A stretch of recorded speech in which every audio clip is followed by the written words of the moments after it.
जय हिंद दोस्तों, आप सभी का स्वागत है एक बार फिर से आपके अपने यूट्यूब चैनल यूनिक ज्ञान में। आज हम BA 5th semester geography paper first का चैप्टर 5 देखेंगे, जिसमें हमें पढ़ना है सतत विकास।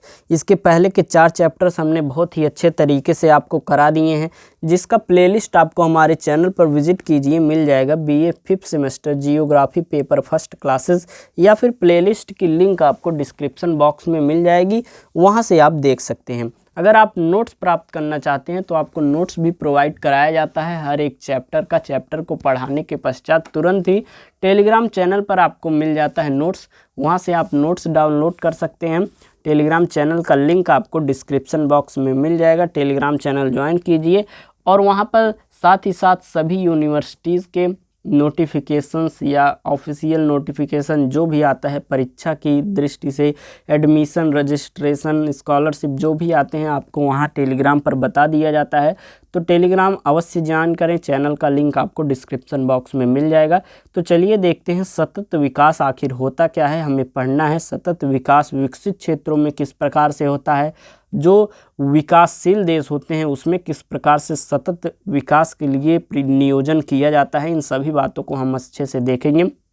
अगर आप चैनल पर नए हैं तो चैनल को सब्सक्राइब कर दीजिए तथा बेल आइकन को प्रेस करिएगा, जिससे आपको सभी नोटिफिकेशंस प्राप्त हो सकें सभी वीडियोस की। तो चलिए देखते हैं सतत विकास के बारे में। पर्यावरण और विकास के मध्य घनिष्ठ संबंध है। पर्यावरण है जो और विकास दोनों के बीच में एक घनिष्ठ संबंध होता है। पर्यावरण के निम्नीकरण से तथा संसाधनों की निरंतर कमी होने से विकास को जारी रखना संभव है, और यदि विकास के समय पर्यावरण की उपेक्षा की गई तो पर्यावरण को सुरक्षित करना कठिन हो जाएगा। अगर हम अपने विकास को देखें, रोड बनाएं, मैपिंग करें और ये सब करें और पेड़ों को काटते चलें, तो क्या होगा कि पर्यावरण को सुरक्षित रखना एक प्रकार से हमारे लिए कठिन हो जाएगा और आगे चल के जो हमारे लिए बहुत ही मुश्किल की बात है। सतत विकास प्रौद्योगिकी और समाज द्वारा वर्तमान तथा भावी आवश्यकताओं को पूरी करने की पर्यावरण की क्षमता पर लगाई गई सीमाओं की अवधारणा है। विकास की तीव्र गति और उपभोक्ता समाज को ध्यान में रखते हुए संयुक्त राष्ट्र संघ ने पर्यावरण संरक्षण को कार्य योजना बनाने की एक प्रकार से मांग रखी है। सतत विकास आखिर होता क्या है? सतत विकास वह होता है कि हम अपने इस वर्तमान का एक प्रकार से विकास करें और जो हमारे भावी पीढ़ियां हैं, आने वाले जो फ्यूचर के लोग हैं, उनके लिए भी संसाधन बचा रहे, तो उसको ही हम सतत विकास कहते हैं। आगे हम देखेंगे सन 1987 में पर्यावरण और विकास संबंधी रियो घोषणा के बाद सतत विकास पर्यावरणगत नीतियों का एक स्वीकृत लक्ष्य हो गया है। 1987 में पर्यावरण और विकास के लिए गठित विश्व आयोग, जो कि ब्रुटलैंड आयोग, ने अपने प्रतिवेदन आवर कॉमन फ्यूचर में सतत विकास शब्द का सर्वप्रथम प्रयोग किया हुआ था। सतत विकास का सर्वप्रथम प्रयोग कहाँ हुआ था? जब 1987 में पर्यावरण और विकास के लिए जो गठित विश्व आयोग था, ब्रुटलैंड आयोग, उसने एक प्रतिवेदन जो अपना यहाँ पर प्रस्तुत किया था, आवर कॉमन फ्यूचर, उसमें सतत विकास शब्द का प्रयोग किया हुआ था। पृथ्वी को पोषक बनाए रखने की इस अवधारणा ने सार्वजनिक चेतना का विकास किया और पर्यावरण के प्रति उत्तम दायित्व निभाने का संकल्प लिया। ब्रुटलैंड प्रतिवेदन के अनुसार सतत विकास ऐसा विकास है जो भावी पीढ़ी की अपनी आवश्यकताओं की पूर्ति करने की योग्यता के साथ कोई समझौता किए बिना परिवर्तन पीढ़ी की आवश्यकताओं की पूर्ति करता है। अर्थात हमारी पीढ़ी जो है उसको भी संसाधन प्राप्त हो और उसके पश्चात जो हो उसको भी संसाधन प्राप्त हो। इस प्रकार सा विकास जो होगा वही सतत विकास कहलाएगा। सतत विकास में पर्यावरण की नीतियों और विकास के कार्यक्रमों में ऐसा समन्वय स्थापित करना है जिससे सभी प्रकार की अंतर्राष्ट्रीय, राष्ट्रीय, क्षेत्रीय और स्थानीय स्तर की परिस्थितियों को कोई खतरा पैदा न हो। अर्थात हम कह सकते हैं कि विकास की प्रक्रिया ऐसी हो जिससे पृथ्वी का पोषणीय स्तर संतुलित अवस्था में बना रहे। विश्व में हम बात करें तो 2 प्रकार के मानव समाज होते हैं, एक अस्थायी समाज विकास और एक सतत विकास, जो कि चाहते हैं, जैसे 2 प्रकार का मानव समाज होता है, एक चाहता है अस्थायी विकास जो, और दूसरा होता है वह सतत विकास चाहता है। तो अस्थायी विकास वाले समाज की धारणा क्या होती है, क्या वह चाहते हैं, क्या बिंदुएं हैं, उसको हम स्पष्ट रूप से देखेंगे। पृथ्वी पर प्राकृतिक संसाधनों का अपार भंडार है। जो अस्थायी विकास वाले मानव समाज होता है, उनकी सोच क्या है, उनकी विचार क्या है कि जो पृथ्वी है उस पर प्राकृतिक संसाधनों का अपार भंडार है। वह सोचते हैं कि यह जो संसाधन है वह कभी न खत्म होने वाला संसाधन है। इस प्रकार उसका वह यूज करते जाते हैं, मतलब बेअर्थ का यूज भी करते हैं, जिससे नुकसान भी करते हैं उसका। तो यह हमारे सतत विकास के खिलाफ है, क्योंकि अगर हम सभी संसाधनों को दुरुपयोग करेंगे तो हमारी पीढ़ियों के लिए, भावी पीढ़ियों के लिए संसाधन नहीं बचेगा। मनुष्य प्रकृति से अलग है, वह प्रकृति पर विजय प्राप्त करने में सक्षम है। जो मनुष्य है वह ऐसा विचार करते हैं कि जो मनुष्य होता है वह प्रकृति से अलग होता है और वह चाहे तो प्रकृति पर विजय पर भी प्राप्त कर सकता है, ऐसी उनकी विचार है।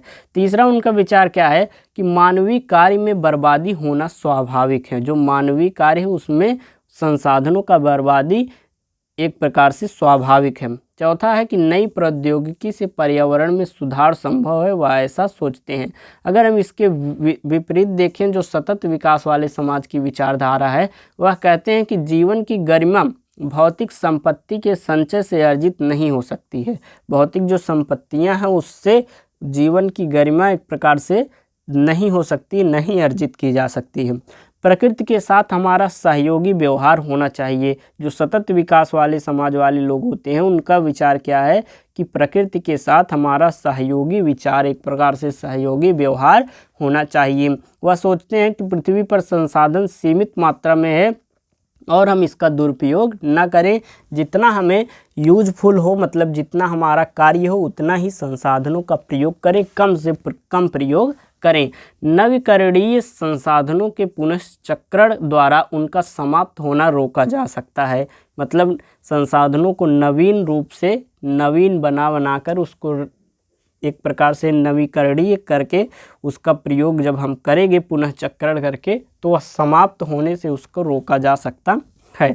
पांचवा है कि पर्यावरणीय समस्याओं का हल व्यक्तिगत आधार पर करना चाहिए। आगे हम देखेंगे सतत विकास के लिए उपाय क्या क्या हैं, कौन कौन से उपाय हैं जो सतत विकास के लिए किए जा सकते हैं। सतत विकास की अवधारणा तथा आवश्यकता पर विचार करने के बाद आवश्यक है कि इस बात पर विचार करें कि सतत विकास की अवधारणा को किस प्रकार कार्यान्वित किया जा सकता है। समता और समाज हित की भावना से ही सतत विकास के लिए कार्य करना आवश्यक है।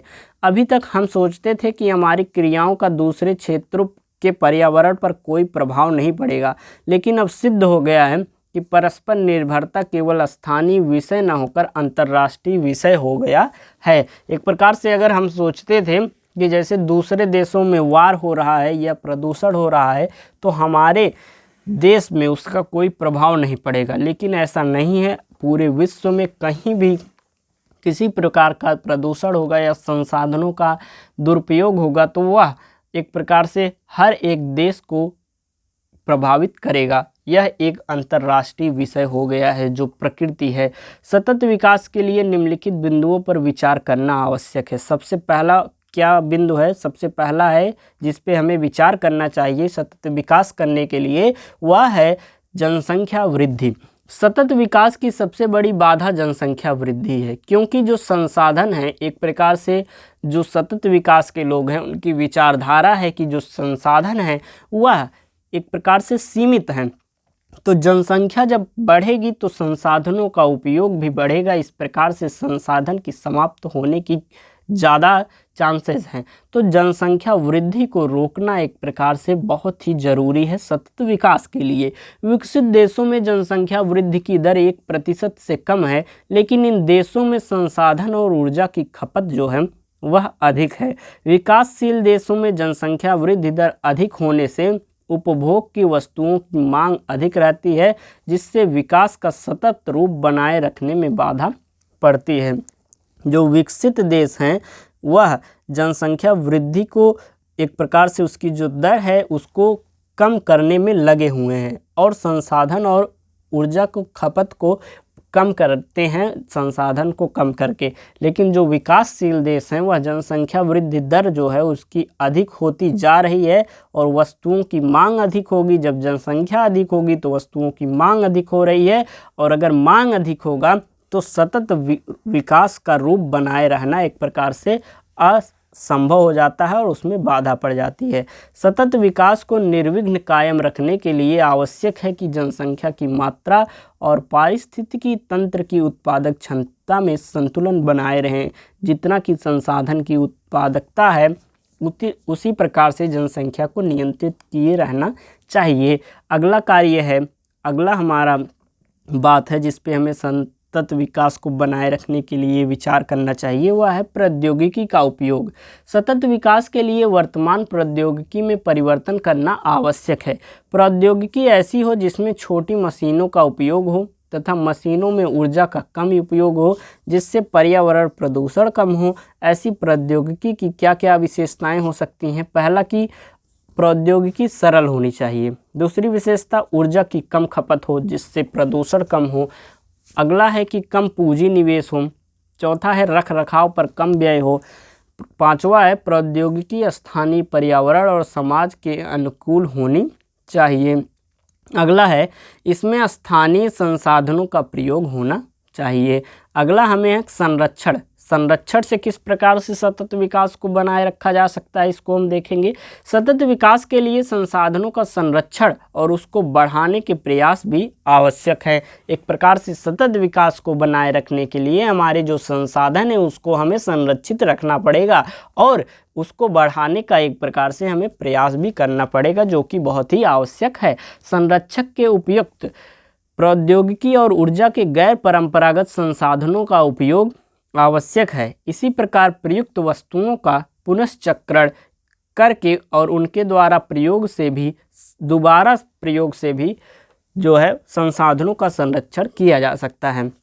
इन सबसे महत्वपूर्ण है कि प्रत्येक नागरिक संसाधन संरक्षण को अपना नैतिक दायित्व समझे, क्योंकि एक अकेले के संरक्षण करने से पृथ्वी के संसाधन की संरक्षण नहीं हो सकता। हर एक जो मनुष्य है उसको अपना नैतिक दायित्व समझना पड़ेगा संरक्षण करने के लिए, तभी जो है हमारे सतत विकास का रूप बना रहेगा। अगला है संसाधनों का नियंत्रित दोहन। सतत विकास के लिए संसाधनों के अनियमित और अनियंत्रित शोषण पर प्रतिबंध लगाना चाहिए और इसके द्वारा ही संसाधनों की दीर्घकाल तक आपूर्ति संभव है। अगला है कि जनसंख्या वृद्धि पर नियंत्रण पर्यावरण पर संकट तथा संसाधनों का अत्यधिक विदोहन एवं उपयोग जनसंख्या में हो रही तीव्र वृद्धि का परिणाम है। भारी मशीनों का निर्माण उपभोक्ता वस्तुओं की बढ़ती मांग की आपूर्ति करने की दृष्टि से हुआ है। सतत विकास के लिए जनसंख्या वृद्धि पर रोक लगाना एक प्रकार से बहुत ही आवश्यक है। अगला है कि स्थानापन्न तकनीक का उपयोग। पर्यावरण प्रदूषण फैलाने वाली तकनीकों के स्थान पर ऐसी तकनीक का उपयोग किया जाए जिससे पर्यावरण को कोई भी हानि नहीं पहुँचे। अगला है अर्थतंत्र की पुनर्रचना। अर्थतंत्र के स्वरूप को बदलना होगा। भारी उद्योगों के स्थान पर लघु तथा कुटीर उद्योगों का प्रोत्साहन देना आवश्यक है, जिससे सभी लोगों को कार्य मिल जाए तथा स्थानीय कच्चे माल के उपयोग की प्रवृत्ति का विकास हो। अर्थतंत्र पर्यावरणीय खर्चे और मूल्यों को प्रदर्शित करने वाला होना चाहिए। अगला हम देखेंगे आर्थिक, सामाजिक व पर्यावरणीय आवश्यकताओं में संतुलन। सतत विकास तभी संभव है जब आर्थिक, सामाजिक और पर्यावरण की आवश्यकताओं में संतुलन स्थापित हो सके। अगला हम देखेंगे सतत विकास के लिए पुनर्रचना। सतत विकास की पुनर्रचना में भी सभी की संभागिता होना आवश्यक है। कंपनियों से इसकी अपेक्षा रहेगी कि वे कुशलतापूर्वक उत्पादन करें और संसाधन की कम मात्रा से उचित मूल्यों वाली वस्तुओं का निर्माण करें। अगला है कि सरकार द्वारा नीति निर्धारण। सतत विकास के लिए सरकार द्वारा भी प्रयास होने चाहिए, जो कि हो रहे हैं इस समय। सरकार द्वारा पर्यावरण को हानि पहुंचाने वाले के लिए कठोर दंड की व्यवस्था होनी चाहिए। उद्योगों की स्थापना के लिए कठोर शर्तों का प्रावधान होना चाहिए। प्रत्येक इकाई की उत्पादन क्षमता निर्धारित की जाए और नगरीयकरण के विकास को नियंत्रित करना चाहिए। अब हम देखेंगे विकसित देशों में प्रादेशिक नियोजन किस प्रकार से होता है। जो विकसित देश होते हैं, मतलब जो विकसित हो चुके होते हैं, विकास जिनमें हो चुका होता है, ऐसे देशों में प्रादेशिक नियोजन किस प्रकार किया जाता है। आर्थिक स्थिति तथा जनांकीय दृष्टि से विकसित देशों की स्थिति विकासशील देशों से काफ़ी भिन्न होती है। विकसित देशों की प्रति व्यक्ति आय अधिक तथा जीवन स्तर काफ़ी ऊंचा है। ये सभी देश जो हैं वह औद्योगिकृत और अधिकांश जो हैं लगभग 70% से अधिक जनसंख्या नगरों में निवास करती है। जो विकसित देश होते हैं उसमें लगभग 70% से अधिक जनसंख्या जो होती है वह नगरों में निवास करती है। जनसंख्या में अत्यंत मंद गति से वृद्धि हो रही है और कई यूरोपीय देशों में जनसंख्या स्थिर हो गई है तथा धीरे धीरे घट रही है। उन्होंने जनसंख्या वृद्धि की नियंत्रण पर ध्यान दिया हुआ है। विकसित देशों की मूल समस्याएं औद्योगिकरण तथा नगरीकरण से संबंधित है। उत्तरी अमेरिका में संयुक्त राज्य अमेरिका एवं कनाडा, यूरोप में United Kingdom, Germany, France, Netherlands, Belgium, Denmark, Poland, रूस आदि, ऑस्ट्रेलिया तथा न्यूजीलैंड, एशिया में जापान विकसित देशों की श्रेणी में आते हैं। विकसित देशों की श्रेणी में कौन कौन आता है? उत्तरी अमेरिका में जो है वह संयुक्त राज्य अमेरिका एवं कनाडा, यूरोप में United Kingdom, Germany, France, Netherlands, Belgium, Denmark, Poland, रूस, ये सभी जो हैं वह विकसित हैं। ऑस्ट्रेलिया, न्यूजीलैंड और जो एशिया में जापान विकसित देश की श्रेणी में आते हैं। ये जरूर याद कर लीजिए, आपसे पूछा जा सकता है 3 नंबर के क्वेश्चन में आपके। आगे देखेंगे, प्रादेशिक नियोजन की सैद्धांतिक तथा व्यवहारिक दोनों स्तरों पर सर्वप्रथम विकास इन्हीं देशों में आरंभ हुआ है। अब हम देखेंगे विकासशील देशों में प्रादेशिक नियोजन किस प्रकार से होता है तथा विकासशील देशों के अंतर्गत कौन कौन से देश आते हैं। पाश्चात्य विकसित देशों की तुलना में निम्न प्रति व्यक्ति आय तथा निम्नतर वाले देशों को विकासशील या अल्प विकसित देशों की श्रेणी में रखा जाता है। जापान को छोड़कर एशिया के सभी देश तथा अफ्रीका, लैटिन अमेरिका के सभी देश इसी श्रेणी के अंतर्गत सम्मिलित होते हैं। अधिकांश विकासशील देशों की अर्थव्यवस्था कृषि प्रधान और जनसंख्या का जीवन स्तर जो है वह निम्न से निम्न स्तर होता जा रहा है। लगभग सभी विकासशील देश विदेशी उपनिवेश रह चुके हैं और वे द्वितीय विश्व युद्ध के पश्चात ही विदेशी शासन से मुक्त हो पाए हैं। ये सभी 9 स्वतंत्र देश हैं और जहां विकास इनके स्वतंत्रता प्राप्ति के पश्चात ही संभव हो सका है। अधिकांश विकासशील देशों में प्रादेशिक नियोजन के दार्शनिक तथा विधि तंत्री दोनों ही पक्ष जो हैं वह संतोषजनक नहीं है और पिछड़ी दशा में है। विकासशील देशों में अधिकांशतः प्रादेशिक नियोजन का मुख्य उद्देश्य देश के सामाजिक आर्थिक रूप से पिछड़े क्षेत्रों का विकास करना रहा है और इसे राष्ट्रीय नियोजन का अभिन्न अंग बना दिया जाता है। आपने देखा जैसे कि जो विकसित देश होते हैं उनकी आर्थिक व्यवस्था पहले से सही होती है और उसमें लोगों का जो श्रेणी होती है वह उच्च श्रेणी होती है। लगभग जो है 70% से अधिक जो नागरिक होते हैं वह नगरों में निवास करना पसंद करते हैं और औद्योगिकरण भी हो चुका होता है। लेकिन जो विकासशील देश होते हैं वह धीरे धीरे विकास कर रहे होते हैं, वह विकासशील श्रेणी के देश के श्रेणी के अंतर में आते हैं। तो आपके जो सिलेबस है उसमें कुछ देश जो हैं विकसित देश, कुछ जो विकासशील देश हैं, दोनों के अंदर प्रादेशिक नियोजन किस प्रकार हुआ है वह भी आपके सिलेबस में है जो कि पढ़ना है। जिसमें से कुछ देशों को जो इम्पॉर्टेंट है आपको यहाँ पर बता दिए जा रहे हैं कि क्या किस प्रकार से विकासशील देशों में नियोजन हुआ या हो रहा है, या जो विकसित देश हैं उसमें किस प्रकार से नियोजन हो रहे हैं। चलिए देखते हैं। सर्वप्रथम हम इसमें से अधिकांश विकासशील, पहले इसके बारे में जान लेते हैं। अधिकांश विकासशील देशों में प्रादेशिक नियोजन के संदर्भ में कई प्रमुख प्रकार की संकल्पनात्मक तथा संगठनात्मक समस्याएं होती हैं जिनका प्रभाव प्रादेशिक नियोजन के कार्यक्रमों के निर्माण तथा उनके प्रयोग पर पड़ता है। अधिकांश जो विकासशील देश की समस्या है, सबसे पहले व्यवस्था उनकी जो सबसे पहली जो समस्या है विकासशील देशों की वह है राजनीतिक अस्थिरता। दूसरी है आर्थिक आधार का कमज़ोर होना। तीसरी है संसाधनों का अविकसित अव्यवस्था में होना। चौथा है आर्थिक रूप से पिछड़ा होना। पांचवा है तीव्र जनसंख्या वृद्धि में खाद्यान्नों पर भार की अधिकता पड़ना और प्राकृतिक आपदाओं जैसे बाढ़, सूखा, भूकंप, महामारी आदि का विकास पर प्रतिकूल प्रभाव। सातवां है प्रादेशिक नियोजन हेतु आवश्यक संस्थागत ढांचे का अभाव होता है। अब हम देखेंगे सर्वप्रथम नीदरलैंड में प्रादेशिक नियोजन। नीदरलैंड के निवासी डच लोग पिछले 400 वर्षों से स्थानीय स्तर पर कृषि हेतु अधिकाधिक भूमि प्राप्त करने की प्रबल इच्छा से देश से संलग्न छिछले समुद्र तटीय भूमि का लाभ उठाते रहे हैं। डच लोगों ने छिछले समुद्री जल में निमग्न भूमि को डाइक सदृश ऊंचे बांध बनाकर इन तटीय भूमियों को समुद्री जल से अलग करके और इसके ऊपर स्थित जल को सागर में उलझकर सूखी भूमि प्राप्त करके उसका उपयोग कृषि के लिए करते रहे हैं। इस प्रकार प्राप्त निचले भूखंडों को क्या कहा जाता है?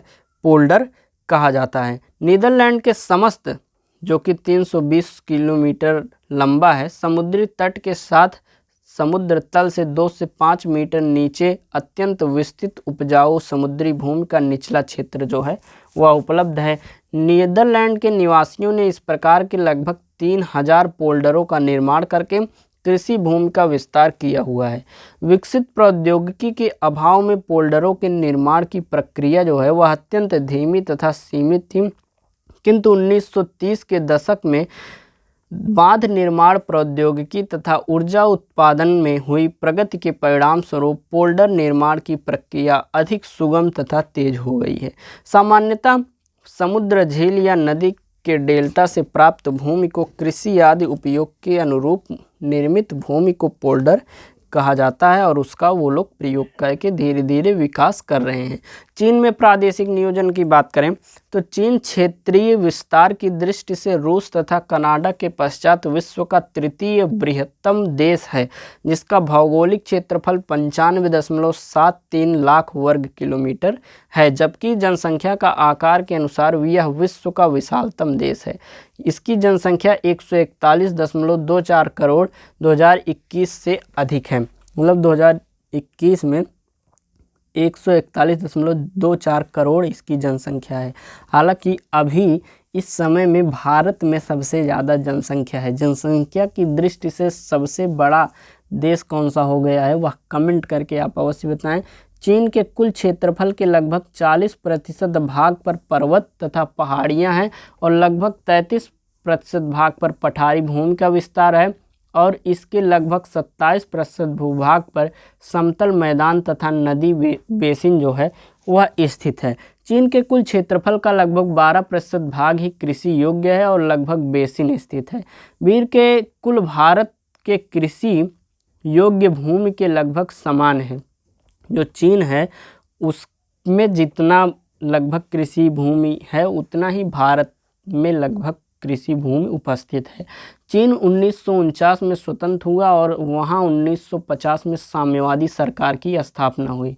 चीन में कृषि उद्योग तथा सभी प्रकार के विकास कार्यक्रमों का आरंभ हुआ। 1950 के पश्चात वहां की साम्यवादी सरकार के नियोजित प्रयत्नों के परिणाम स्वरूप संभव हुआ। चीन एक कृषि प्रधान देश है और देश की लगभग 65% जनसंख्या कृषि कार्य में लगी हुई है। चीन के अधिकांश कृषि योग्य भूमि पर गहन कृषि की जाती है और पशुपालन पर बहुत कम ध्यान दिया जाता है। उत्तरी पश्चिमी शुष्क प्रदेश जो कि सिनकियांग, दक्षिणी पश्चिमी पठारी भूमि जो कि तिब्बत का पठार है पर वर्षा की अल्पता और ऊंची नीची अनुपजाऊ भूमि पर कृषि नहीं हो पाती है, अतः वहाँ भेड़, बकरी, याक आदि पशु पाले जाते हैं। चीन जो है वह विश्व का बृहत्तम मत्स्य उत्पादक देश है। इसका वार्षिक मत्स्य उत्पादन लगभग 400 लाख मीट्रिक टन है। लगभग 87% उत्पादन समुद्रों से तथा शेष 13% उत्पादन आंतरिक जलाशयों और धान के खेतों से प्राप्त होता है। चीन में पर्याप्त खनिज भंडार उपलब्ध हैं। औद्योगिक खनिजों में लौह अयस्क, मैग्नीज, टिन, तांबा, टंगस्टन आदि अधिक महत्वपूर्ण हैं। शक्ति संसाधनों में कोयला, पेट्रोलियम तथा जल विद्युत का महत्वपूर्ण स्थान है। चीन में वास्तविक औद्योगिक विकास साम्यवादी सरकार की स्थापना के पश्चात आरंभ हुआ और साम्यवादी शासनकाल में औद्योगिक विकास पर अधिक बल दिया गया और पंचवर्षीय योजनाओं में औद्योगिक विकास की गति को बढ़ाने का प्रयास किया जाता रहा है। वर्तमान समय में चीन औद्योगिक दृष्टि से एक प्रगतिशील देश रहा है, जिसका अनेक औद्योगिक उत्पादनों में महत्वपूर्ण स्थान रहा है। इस प्रकार से चीन का भी विकसित प्रयोजन जो प्रादेशिक नियोजन है आपने देख लिया। आप ध्यान से सुने होंगे तो सभी जो टॉपिक्स हैं आपको बहुत अच्छे तरीके से समझ में आए होंगे, क्योंकि एक प्रकार से यह कहानी की तरह ही है। किस प्रकार से आप सतत विकास कर सकते हैं, किस प्रकार से जो विकसित देश हैं वह सतत विकास के प्रादेशिक नियोजन की तैयारी कर रहे हैं या कर रहे हैं। जो विकसित देश हैं, जो विकासशील देश हैं, उनमें क्या अंतर है, यह सभी बातें आपने इस चैप्टर में जानी। इस प्रकार से आपका चैप्टर होता है समाप्त। वीडियो लाइक अवश्य करें, अपने दोस्तों के पास शेयर करें। धन्यवाद, मिलते हैं अगले वीडियो में। तब तक चैनल सब्सक्राइब करके बने रहें, क्योंकि सिलेबस आपका यहाँ पर कंप्लीट कराया जाएगा।